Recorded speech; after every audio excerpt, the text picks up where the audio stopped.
Il est temps plus que jamais que la femme noire africaine retrouve sa féminité, qu'elle laisse tomber toutes ses peines, sa rage et ses insécurités pour devenir la meilleure version d'elle-même. Bienvenue au Goddess Mindset avec votre host Livia CI sur la chaîne qui parle de féminité, de luxe, de gloire et de succès de la femme noire. Avant de commencer, abonnez-vous, activez la petite cloche de notification pour recevoir tous les autres podcasts chaque dimanche. C'est parti. Aujourd'hui, nous parlerons de féminité. Comment entrer pleinement dans son énergie féminine en tant que femme. Le premier point, c'est de guérir ses blessures. Guérir ses blessures intérieures. Tout est mental. La confiance en soi est mentale. La guérison de ses peines et de ses blessures émotionnelles est mentale. Toutes ces choses brisent quelque chose en nous, au plus profond de notre cœur, et c'est difficile d'avoir confiance lorsque la base est ratée. C'est difficile de croire qu'on mérite une belle vie quand on va d'échec en échec et de douleur en douleur. Et cela rend les jeunes dames incroyablement timides et souvent même dépressives. Elles ne connaissent pas leur potentiel. Et comme je le dis à chaque fois dans mes posts, c'est dangereux parce que dès le bas âge, les jeunes hommes, eux, prennent la confiance. Donc elles sont déjà désavantagées émotionnellement, d'où tous ces dégâts dans les relations amoureuses à l'âge adulte. C'est pour cela qu'il y a toutes ces anti-aigris dans nos familles, toujours en colère sur la défensive, qui t'insultent pour tout et pour rien et qui sont en colère lorsqu'elles te voient jeune, belle. Elles se disent que tu en demandes trop à la vie et te disent que tu devrais te calmer. Parce qu'elles ont peur de te voir réussir là où elles ont échoué. Et surtout, parce qu'elles n'ont pas soigné leur plaie émotionnelle. Et rejettent cela sur tout le monde dans la famille. Bref, ne soyez pas cette tante. Ne soyez pas cette tante aigrie, pessimiste. Ok? Alors, comment est-ce qu'on guérit? Déjà, il faut reconnaître que tu as mal, que tu souffres, que tu ne vas pas bien. Il faut reconnaître que ça ne va pas. Il faut reconnaître ce chagrin d'amour. Il faut reconnaître ce choc que tu as vécu. On est tous des humains. On vit des choses pas faciles. Lorsque tu veux affronter quelque chose, il faut accepter de le voir. Donc, qu'est-ce qui te tracasse actuellement? Je suis sûre qu'au fur et à mesure que tu m'écoutais, tu as vu toi-même dans ta tête et dans ton cœur de quoi je parle. N'ayez pas peur d'investir en vous, comme je le dis à chaque fois. Et investir en soi, ce n'est pas seulement le maquillage et les vêtements. C'est l'esprit aussi qu'il faut soigner. Même si ça va prendre 5 mois, 1 an, il faut que vous laissiez cette peine et cette douleur derrière vous. C'est l'étape numéro 1. Avant de guérir quelqu'un, demandez-lui s'il est prêt à abandonner les choses qui le rendent malade. Chacun connaît ses peines et sa vie. Une fois que tu les as reconnues, vois un professionnel, un thérapeute ou parle à quelqu'un à cœur ouvert. Ça libère. Moi, je ne suis pas une professionnelle. Je connais beaucoup de choses. Je ne suis pas psy. Donc, allez-y, vous libérez et vous soignez. Pourquoi le faire? C'est important parce que tous les problèmes dans vos relations amicales et même amoureuses viennent de là. La dépendance affective vient de là. Vous vous accrochez parce que dans votre tête, cette personne est vitale, elle vous aide à vivre. Mais non, le problème est ailleurs. Vous allez de relation en relation par peur de rester seul justement parce que vous avez un vide intérieur. Une fois que vous aurez réglé tout cela, vous verrez vous-même la différence. Vous serez plus à l'aise et libéré. Les gens vous diront que vous avez changé parce que votre énergie changera naturellement. Vous aurez plus confiance en vous parce que vos insécurités disparaîtront grâce au travail. Et vous n'aurez plus le temps de vous investir dans des relations ou des choses bizarres parce que vous saurez l'importance de la santé mentale et émotionnelle. Tout dépend de toi. la prière ou la méditation. Si la prière t'aide, prie. Si la méditation t'aide, médite. Mais c'est sérieux. Faut que tu guérisses sérieusement de ce qui te blesse. Pas pour faire genre sur les réseaux sociaux. C'est pas pour montrer aux gens que tu as réussi en griffe. C'est pour toi-même ta vie. Il y a une vie en dehors de Facebook, de Instagram. Et en plus, t'es même pas obligé d'en parler à quelqu'un. Fais ton truc seul dans ton cœur et dans ta vie. Ils vont remarquer, même sans que tu parles, parce que l'énergie ne ment jamais.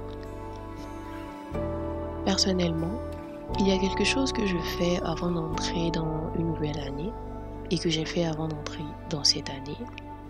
Lorsque j'étais déconnectée de partout pendant 5 mois, j'écris tout ce qui m'a marqué ou m'a fait mal l'année dernière. J'allume mes bougies et je médite là-dessus.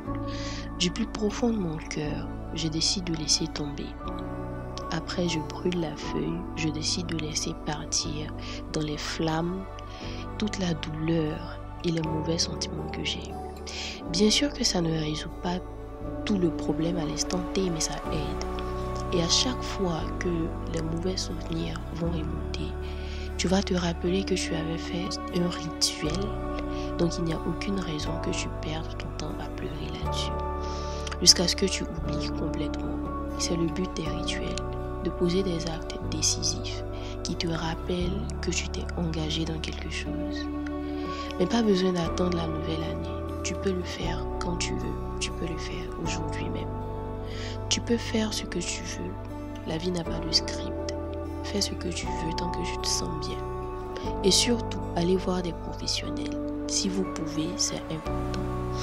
Et si vous ne réglez pas ces problèmes de base, ils vous créeront toujours des problèmes dans vos prochaines relations. Parce que vos insécurités, vos blessures, vos peines, vos dépendances seront toujours présentes. L'accumulation de douleurs et de déceptions à cause d'une base fragile. Je vous assure, une fois qu'on sort de là, on connaît toutes ces choses. Il n'y a personne capable de vous rabaisser, de vous traiter comme de la merde, ou un gars qui va te faire croire que tu ne peux pas vivre sans lui parce que tu sais, tu as vu toutes les choses que tu es capable de faire seul. Tu seras libre émotionnellement parce que tu te connais. La deuxième étape pour être plus féminine, c'est de se connaître. Connais-toi toi-même. Pour avancer dans ce processus, il faut se connaître. Savoir qui vous êtes véritablement, ce que vous aimez, ce qui vous définit et ce que vous pouvez supporter. Les sciences humaines ne sont jamais exactes. Ne suivez pas la masse, soyez vous. N'essayez pas d'être quelqu'un d'autre ou paraître cool pour plaire. Vous serez une pâle copie de quelqu'un d'autre. Il n'y a rien d'attirant à cela. C'est pour cela que je conseille d'avoir sa propre vie, de sortir, de vivre et de faire des choses par soi-même. N'attendez pas les gens. Sortez, expérimentez par vous-même la vie. Souvent, vous faites des choses juste parce que tout le monde les fait. Pas parce que ça vous plaît. Il y a d'autres personnes, par exemple, qui vont en boîte parce que tout le monde y va. Tu vas en boîte parce que tu aimes vraiment ou parce que tout le monde le fait. Tu aimes vraiment les money cakes ou comme c'est la mode, tu en veux aussi. Est-ce que les choses que tu fais, tu les aimes vraiment ou c'est juste pour les gens? Je sais que moi, par exemple, dans une relation, je ne supporterais pas l'idée d'être contrôlée. Je ne pourrais pas supporter le fait qu'on m'interdise les réseaux sociaux, qu'on me dise de faire, qu'on m'interdise de faire ce que je veux, qu'on m'interdise de poster ou de porter ce que je veux. Je sais que ça va mal finir. Je me connais et la liberté d'expression et de penser est extrêmement importante pour moi. Mais par contre, il y a des filles qui se sentent protégées de cette manière. Elles ont besoin qu'on les couvre de cette façon.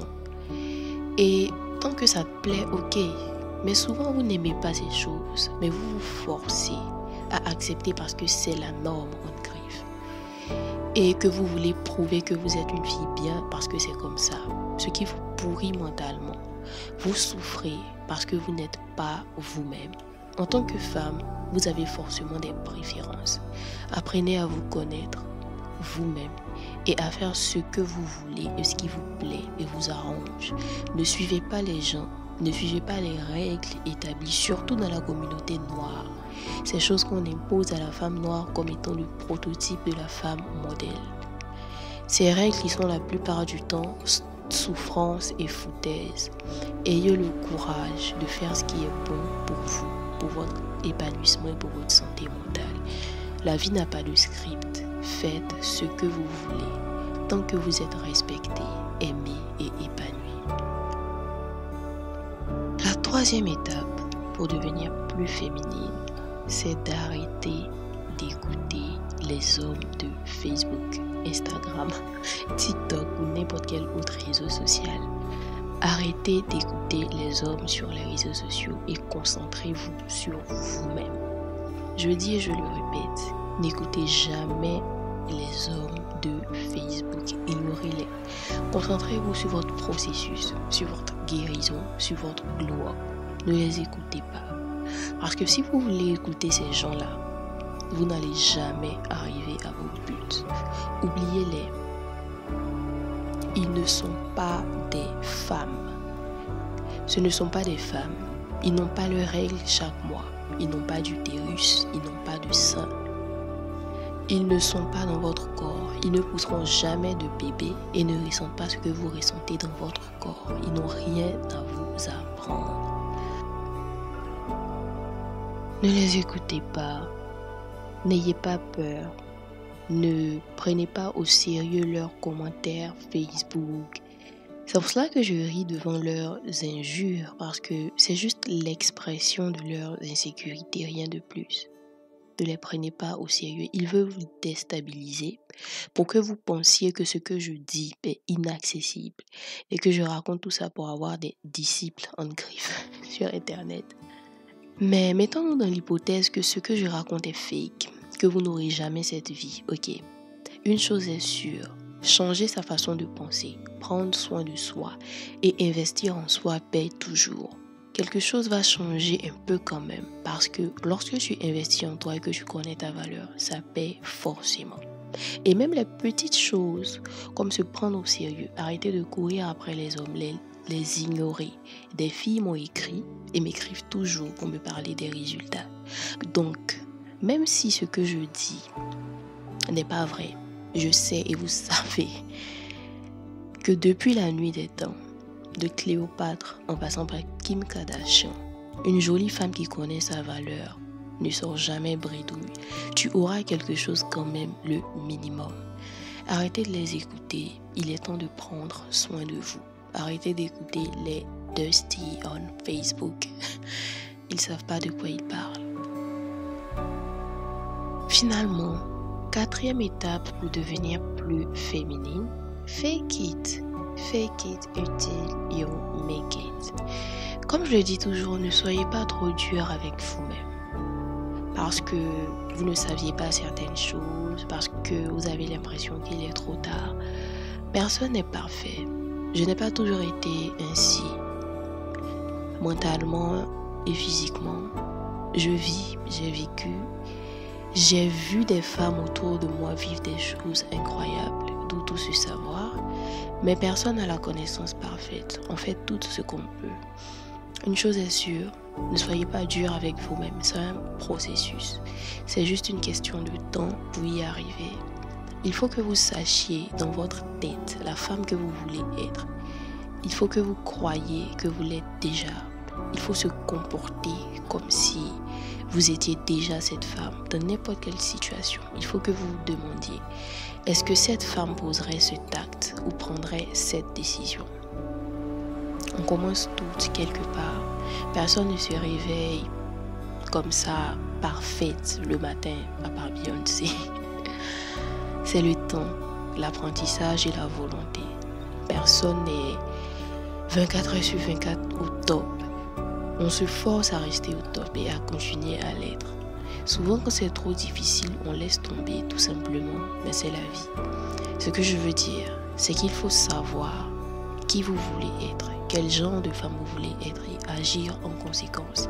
Il faut arrêter dès maintenant d'accepter tout, de n'importe quoi, couper le mal à la racine. On le fait petit à petit, on devient goddess avec le temps. Donc voilà les 4 étapes pour devenir plus féminine, pour entrer dans votre douceur, dans votre féminité. N'oubliez pas de prendre soin de vous.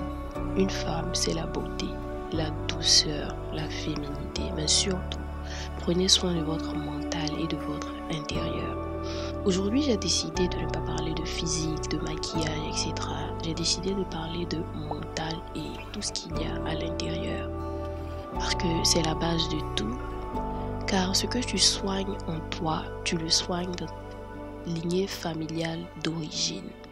Si tu soignes aujourd'hui en toi ce qui te fatigue, tu soignes aussi ta lignée familiale. Si tu soignes aujourd'hui tes traumatismes, tes peurs, tes insécurités, tu soignes tous ceux qui viennent après toi, car on transmet une partie de notre être à nos enfants, en tant que femme surtout.